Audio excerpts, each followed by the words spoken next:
The first thing I noticed is that when making Civ 7, it feels like the devs at Firaxis were tasked with playing all the other 4X games: Millennia, Old World, Humankind, Stellaris, everything, taking the best parts from each and modifying them to fit the Civ formula, which could have gone very wrong. But in my opinion, they absolutely understood the assignment and nailed it. So, Civilization 7 has a lot of fresh new systems. Things like the Ages, which admittedly that one's a bit divisive. Diplomacy feels like a breath of fresh air, absolutely love it. Immersive storytelling. And in addition to all that, the systems they brought over from Civ 6, like districts, feel a lot more refined. Unfortunately, I'm pretty sure the UI team was assigned to play Stellaris, and they're still stuck in a match, so the game's UI is an absolute mess and feels notably unfinished. A theme that's going to continue in a few places, sadly. So in short, Civilization 7 absolutely has that one more turn feeling. There have been several times where I completely lost track of time because I'd want to finish just one more turn, and before I knew it, a couple hours later, I finished the entire age. But at the same time, there are some systems that feel markedly unfinished, even for a Civilization game at release. And so, with that said, let's get into some more of the details. Also, if you like seeing my thoughts on random games, then do be sure to get subscribed and leave a like while you're down there. I'm definitely going to be talking about Civ 7 more in the future. So first up, technology. How does your civilization advance through the ages? One very big change from Civilization 6 to Civilization 7 is the new mastery system. So instead of simply researching one technology, which leads to another, which leads to another, which leads to another, you can now research one technology that leads to another, and then also research a second version of that technology, which gives you additional bonus unlocks. So for example, the wheel unlocks a ballista, your first siege unit, but the mastery, wheel 2, gives your ballistae +1 movement. As a result, you have a smaller technology web than other Civ games, but I feel like I have more options than ever, because if I need more military power, I can grab a bunch of masteries that enhance my unit's combat prowess. If I'm trying to build a wonder of the world, that might be from researching a technology, or it might be from mastering that technology instead. And of course, the same goes for your civics. You use civics to unlock social policies, but they can also give you permanent bonuses, new buildings, and wonders of the world. And like with technologies, civics also have masteries. So for example, the Code of Laws civic unlocks your ability to build merchants. The mastery lets you construct the Emil Bell Wonder of the World. So again, sometimes you'll want to rush to a specific civic, other times you'll want to spend a little bit of extra research, or in this case culture, building up your masteries. Also, for each age you pick a system of governance, and disappointingly, none of them is strange women and pawns distributing swords. This shapes the way your civilization progresses. Each government unlocks 2 unique celebrations. So for example, in the Ancient Age, you can select Oligarchy, that lets you pick from either +20% food, making your cities grow faster, or +30% production towards buildings, making it easier to build your city up and making it into a late-game powerhouse. Of course, you'll need to accumulate enough happiness to trigger the celebration, and many factors such as difficulty, buildings, and empire size can contribute to your overall happiness. I found it pretty challenging to actually maintain the celebrations in the Ancient Age, and much easier as I got towards the Modern Age. Then last up, when it comes to government, you have social policies.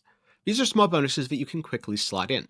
Some of them might be very niche, such as combat bonuses against independent powers. Others might be very broad, such as increasing the amount of food or science your cities generate. The nice thing about social policies is you can very quickly change them, so if something isn't working, just swap it for a different bonus. For example, if you happen to have a bunch of combat bonuses but you're not fighting anyone because you're not at war, well then maybe swap them out for bonuses that reward you for trading with your nearby allies. The feeling I get from a lot of these systems is that you're still making meaningful decisions, but it's a lot more streamlined than before, and there's a lot less completely useless civics, technologies, and social policies. Now, another really big change is that there are no barbarians in Civilization 7. Instead, you have independent powers. These replace both barbarians and city-states. So, some of the independent powers, basically a functional city, are going to start out pretty friendly. Others are going to be hostile and try to invade you and send endless armies. But if you spend some of your influence, the new currency for diplomacy, you're able to convert them over to your side. Friendly cities are going to be easier to convert than hostile ones, but that doesn't mean the hostile ones aren't worth putting effort into. Also, if that's not your speed, you can use your troops to disperse them and maybe just bribe the hostile ones to attack your enemies instead. What's really interesting here is the influence system. This is a new resource that allows you to undertake diplomatic actions, and this system feels much more mature in Civ 7 than it did in previous entries, because very often, diplomacy in previous Civ games would devolve on higher difficulties to the AI making unreasonable demands, you saying no because it's an unreasonable demand, and then the AI using that as an excuse to declare war on you. Now, some of the standard options are still there, such as an open borders policy.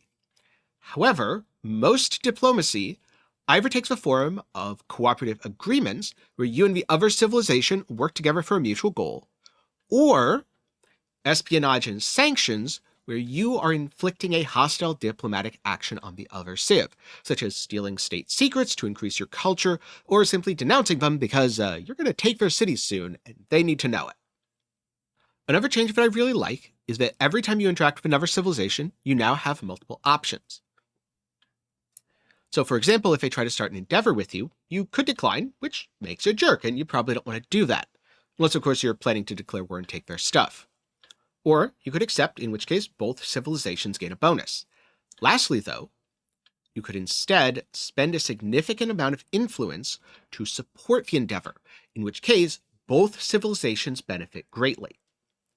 On the other hand, if someone denounces you, you can either accept the denouncement, or spend your influence to cancel it, to say, no, I have so much sway over other civs' opinions that I'm going to disagree and everyone's going to ignore all the bad stuff you said about me. I really like this system because it gives you more options. You can pursue peace, you can pursue war, and it also means that on higher difficulties, the other civs don't get to make unreasonable requests, such as saying, hey, give us all your cities or else. Because yeah, that's totally going to go well. This system is the first time I've really enjoyed diplomacy in a civilization game. And never have I felt more incentivized to actually interact with it on a deep level, because in past iterations I found it to be extremely inflexible. Those demands were unreasonable, so of course I wasn't going to say yes or negotiate with them, and very often, even small things, they would unreasonably say no to, like, oh, give me 1 gold a turn to end this war where I'm just going to crush all your cities. The other civ says no, and then I go and crush half their cities before they finally say yes, okay, fine, we'll give you the gold per turn. But now I feel like I can use influence to actually shape the flow of politics within the world. I can mitigate hostilities by spending a lot of influence, or I could bank that influence, maybe win over a couple of independent powers, and then, when they declare war, spend the influence on support. This will not only make my troops stronger, but inflict war weariness on the other civilization, making it easier for my armies to crush them, and thus making my empire stronger.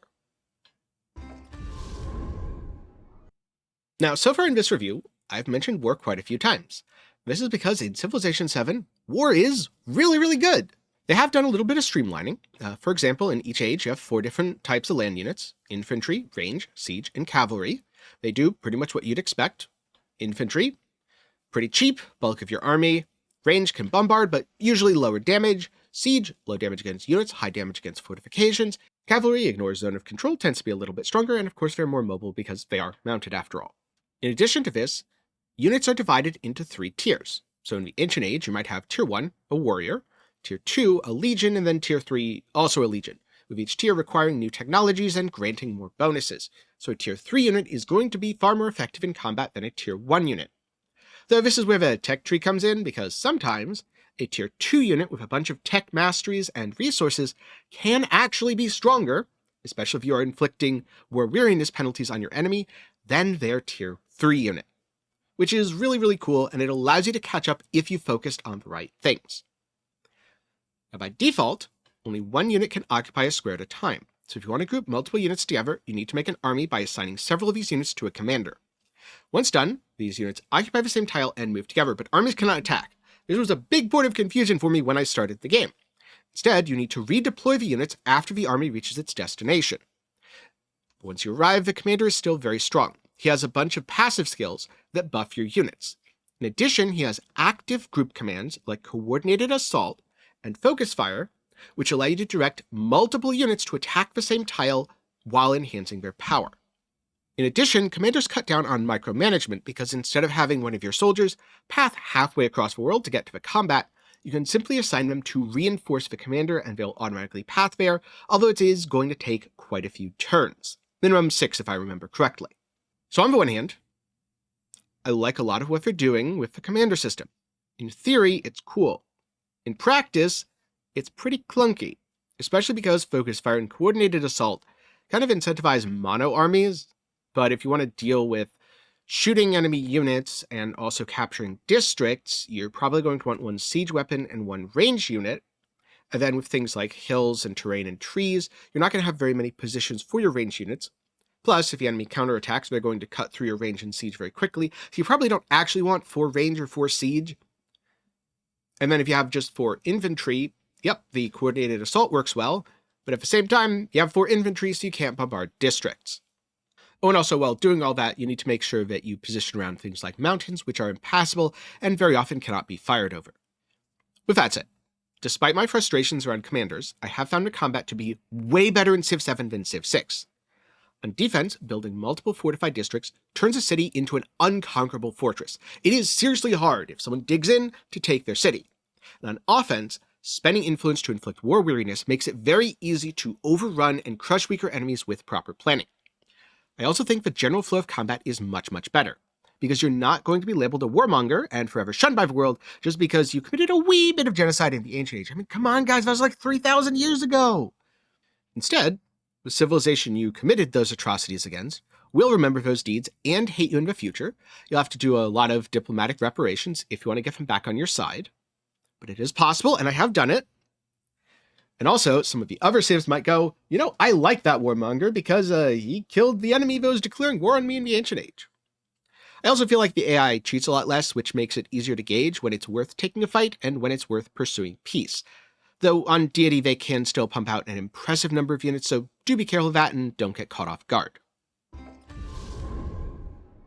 On the other hand, one area that I do feel is a bit lacking is city management and resource assignment. So, in Civ 7, you don't found cities, instead, you found towns. These still grow like normal cities, but their production is automatically converted into gold. You can purchase buildings and units if you really need, but it's generally better to spend the gold to convert the town into a city where you can just build the buildings and units for yourself. And as cities grow, you need to assign the populace, basically to an empty tile, which will create a rural district, or to an urban district where you've built buildings as a specialist. Specialists cost food and happiness, but give a bonus to science and culture. This bonus can also be enhanced through various civics, wonders of the world, etc. Now, in addition to this, towns can be specialized, but since this reduces their growth rate, I haven't found it to be super useful or practical. If you found it to be very useful or practical, please do let me know down in the comments. One area where city management feels much better, though, is buildings and districts. This is far more refined than Civilization 6. You can construct 2 buildings per urban district, and each of these have adjacency bonuses.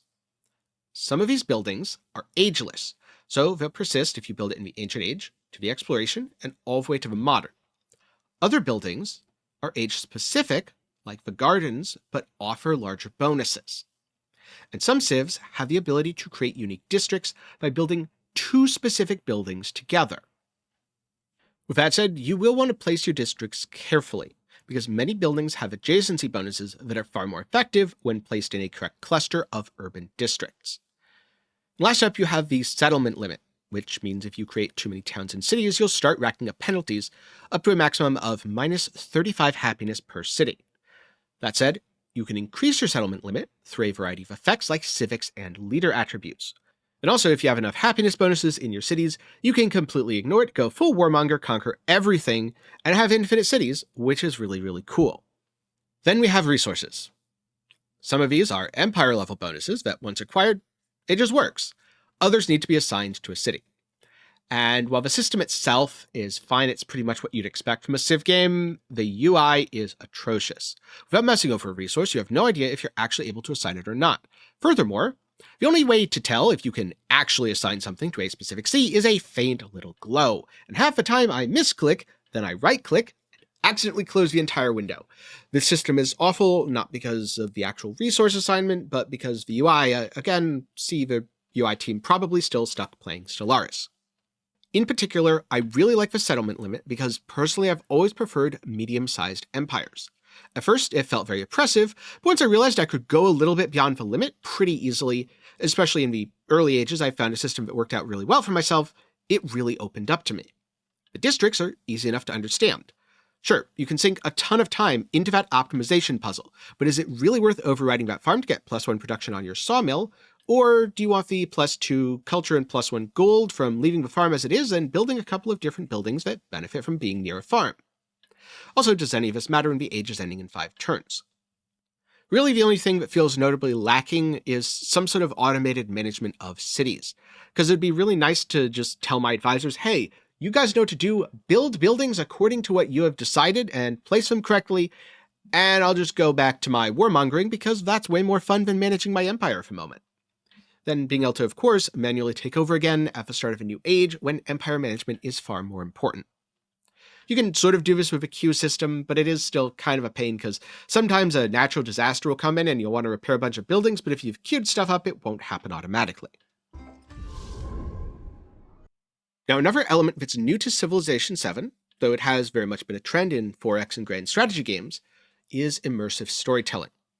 At first, I found this to be pretty charming, but very quickly it wore thin, much faster than the gameplay mechanics, because most of these storytelling elements don't matter.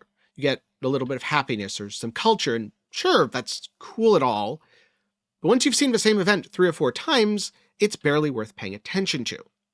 That said, every time the Bog Body quest comes up, I laugh out loud, because just seeing a murder as an option that gives +1000 happiness is hilarious. Now with some tweaks, I could see the system being really good, especially if the storytelling and quest aspects give a long-term benefit to your empire, such as modifying an ageless building to give a bonus towards a victory condition. Also, the quests are better, even right now, because you need to do something. Build more units, create a wonder of a world, start a trade war, or, anything else. Just make me do something rather than have me read a passive blurb, then pick from one of 2 unimpactful options. Speaking of systems that make you do stuff, the Crises, which come towards the end of an age, absolutely motivate you to do stuff. The crisis could be a plague breaking out and sweeping across the land, workers rising up to seize the means of production, or an explosion of independent powers, all hungry for a few new cities. During a crisis, you're also given several crisis policies.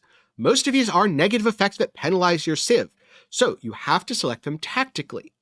Since they are often specific enough that, if you pick the correct ones, they won't affect you very much, such as if there's a penalty while you're at war, as long as you don't go to war, there is no penalty. Or maybe there's a penalty if you have a certain building. Well, just don't build that building. Or maybe there's a penalty which you can negate by placing a certain type of unit in your cities. All sorts of different options, and I think the system does a really good job of adding pressure as the age comes to a close. In addition to crises, there are also natural disasters. Basically, this is just a whole bunch of buildings in an area get damaged, which is fine, and it does make certain city locations less desirable, but I really wish there was some sort of automatic way to clean up after a disaster, because it's a huge pain to have to manually go in and rebuild a bunch of buildings. Then we have ages and victory conditions, by far the most divisive element of Civilization 7. Because in prior Civ games, you play as one nation with one leader from the Ancient Age all the way through the Industrial Revolution and then into the Information Age. Or in some cases, well beyond the Information Age if we're talking about, say, Civilization Call to Power. In Civilization 7, you pick a leader and you pick a Civ that is specific to your age. So for example, in the Ancient Age, you can play as Xerxes, King of Kings, leading Persia. When you reach the Exploration Age, you now lead the Abbasid Empire. By the time you're in the modern age, you are Xerxes, president of Russia. Yeah, there's a certain level of dissonance there. And while it hasn't bothered me personally, I can very much see why someone who is playing for a narrative experience would be unhappy with this. I'm more interested in the systems and the gameplay, and being able to play multiple civs across the ages to combine bonuses from ageless buildings is actually just a huge plus for me. Each age feels a bit different, and the gameplay pushes you to focus on different elements through the victory conditions. So in the ancient world, it's about establishing your civilization and very often declaring war and invading your neighbors. You're focused on one continent, and you want to build a lot of wonders of a world. In the age of exploration, it is about expanding your cities to distant shores and converting everyone to your religion. Admittedly, because I don't like the implementation of religion, I kind of ignore that as a victory option a lot of the time, and just go for all the other things, such as treasure fleets, or, just getting it by declaring war on my neighbors and spreading my religion via holy conquest, which is a thing you can do, thankfully. Then by the modern age, it's more about big picture stuff, with almost every single victory condition being in some way tied to Wonders of the World, or at the very least, building a massive rail network and obtaining a ton of resources. Now, in addition, each age has its own victory conditions, which are broken down into 4 broad paths: cultural, economic, military, and scientific. In the Ancient and Exploration Age, completing these paths results in a Golden Age, and if you fail to complete any of the objectives, you get a special Dark Age, basically a powerful but focused bonus that comes with a penalty. As you complete these milestones, you build up what is known as your Legacy Path, providing leadership perks that are carried from age to age, giving your civilization a lot of unlocks. This can be something small, like a little bit of extra growth in cities, or something massive, like increasing your settlement limit. In the modern age, these are how you win the game. So here we have the victory options in the modern age. First up, the economic victory. You need to research industrialization and build a rail station. From there, you research mass production and connect settlements by rail so that you can begin constructing factories and allocating factory resources. This gives you something called Railroad Tycoon points, which is just a made-up thing for the purposes of achieving victory. After you achieve 500 of these, congratulations, you have won an economic victory. Your name is legally changed to Elon Musk, and now you have to be super cringe on Twitter. Congratulations. Second up, we have the ideology path, where you study political theory and then adopt any of the ideologies: democracy, fascism, or communism, which, spoiler alert, if you're pursuing this victory path, you're probably going to adopt fascism, so you have an excuse to build bigger armies and conquer everybody. And from there, you research flight and start capturing lots and lots of settlements. Each time you capture a settlement, this scores you ideology points. This ends after you have scored 20 ideology points, which unlocks the Manhattan Project Wonder. Yay for building nukes, nukes for everyone. On the other hand, science is very straightforward. First, research flight, then build an aerodrome and complete the Transoceanic Flight Project. After that, research aerodynamics and break the sound barrier, before, of course, researching rocketry, building a launch pad, and completing the satellite project, aka officially winning the space race. The classic old Civ victory. And then last but not least, you have the Geographic Society, aka Cultural Victory, where you study natural history and start spamming out explorers. I've noticed this is the easiest victory path because the AI doesn't seem to understand how explorers work. You capture a bunch of artifacts, and you store them in all your museums, or maybe a couple wonders / your capital. The next few goals are to get even more artifacts, and you may want to research hegemony. This gives you access to more artifacts on different continents. You have the exploration artifacts and research artifacts. Exploration available from the start, research is only after you have hegemony. If you're able to display 15 artifacts, congratulations, you can build the World's Fair Wonder, and you have completed the victory path. Easy win for you. Though I guess it isn't quite that simple, because a lot of these say things like, gain 1 cultural legacy point, spent for bonuses in the next age, which would be really cool if the next age actually existed. But it doesn't. As you complete these victory paths, you simply bring the game to an end. Overall, I like these victory paths. It provides a good variety of alternative goals as you progress through the ages, though some of them do need a little bit of balance because, for example, the scientific victory path in the exploration age is a huge pain, whereas the cultural victory path in the modern age seems like kind of a cheat code. You can win super easily with this because the AI is just not smart enough to stop you, nor does it have very many ways to do this. So I'm hoping for some rebalance in the future. Now again, personally, I have enjoyed the age system, but it feels like a few things are missing here. First of all, you can set a starting age, so you can start in the modern age. But what if you only want to play a single age? Like, maybe I want to get really good at the exploration age and focus on science victories. Really, my only way to do that is to start in the exploration age, and then quit the game without actually deciding anything or reaching a victory condition once I finish the exploration age. I'd really like the ability to play a game that is entirely self-encompassed within the exploration age. Second of all, civilization choices feel very limited right now. In some cases, you can follow one civilization through all 3 ages.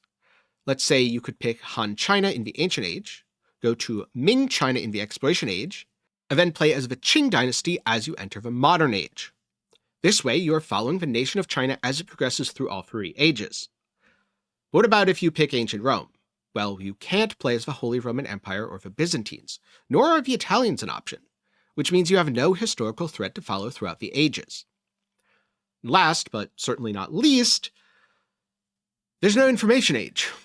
It just cuts off of a modern, which makes the game feel notably unfinished in comparison to past entries. Which leads me into another big topic, because so far, I've talked about the good, a lot of the things that I like about Civilization 7. Now, it's time to talk about the bad and the ugly. First up, the UI is just ugly. There's so many times where I'm trying to reallocate resources, and there's no way to tell if the resources are actually available or what cities I can assign them to. Second of all, while it is occasional, sometimes when I'm scrolling through a city menu, it scrolls the map. Most of the time, it doesn't do that. Also, sometimes when I'm interacting with a city, the city itself disappears and I need to wait a bit for the game to remember that cities are interactable, or end the turn/reload the game to force it to remember. Sometimes the 3D models for units don't appear on the tile they're occupying, leading to tons of confusion during wartime, where I'm trying to shoot at an enemy that isn't actually there so I can't shoot at them. One time, I made an alliance with an NPC who, for whatever reason, declared war on me in response. Still not sure what was up with that, because I checked they weren't actually allied with the civs that I was at war at. I don't know, maybe one of my diplomats just said something horribly offensive at the signing, and by the way, it is kind of hard to tell when a civ is allied with another civ while you're conducting basic diplomacy with them. Because again, you need to navigate a lot of weird UI elements when it should just be displayed at the top. The next thing that bothers me is unlocks. Why does Civilization 7 have grind-based unlocks? I don't want to play Civilization 7 to grind some fucking live service. I want to be able to get all the cards, mementos, civilizations, everything unlocked from the start. The most egregious of this are the legend unlocks, which are available via leveling up leaders, except they are tied to leadership attributes available to multiple leaders. So yes, you have to play civs you don't want to unlock stuff in the game that you do want. Yes, Civ games have a lot of DLC, usually in the form of more playable civs. But here's the thing. Civ 7 launched as a $70 game with $30 and $60 DLCs day one. Worse yet, the $60 Founders Edition upgrade, keep in mind that is $60 on top of the $70, so $130 total, goes away on February 28th, which is before I finish recording this video, and maybe after I finish editing this video. This, combined with how few civs are actually available to play with at each age, makes it feel like the game was just parceled out to be sold as extra DLC for the sake of the publisher making more money. Normally when it comes to talking about the negatives of a game, I really try my best to stick to negatives with the actual game and the gameplay itself, but here the external factors are striking enough that I do think they bear mentioning in this review, as they had a pretty big factor on my ultimate decision to recommend the game, or in this case, to not recommend the game. So with all that said, what's the verdict? Well, I kind of already spoiled that with the title, but I want to get into a few of the reasons why, because for me personally, the why is often more important than the answer anyway.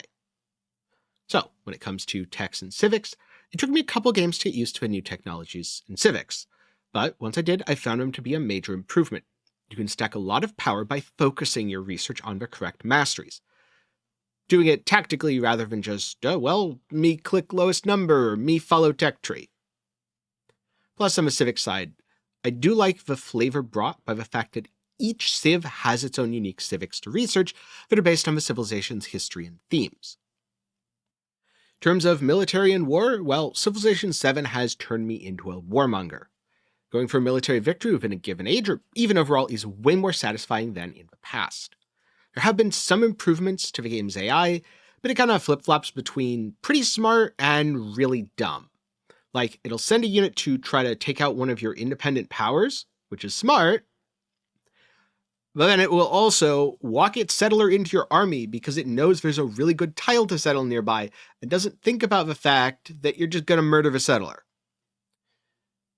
With that said, as dumb as it can be sometimes, for me personally, I found that Deity does a really good job of being hard enough to keep me engaged, while easy enough that I still win more games than I lose. In other words, a good challenge. Then we have towns, city management, and resources.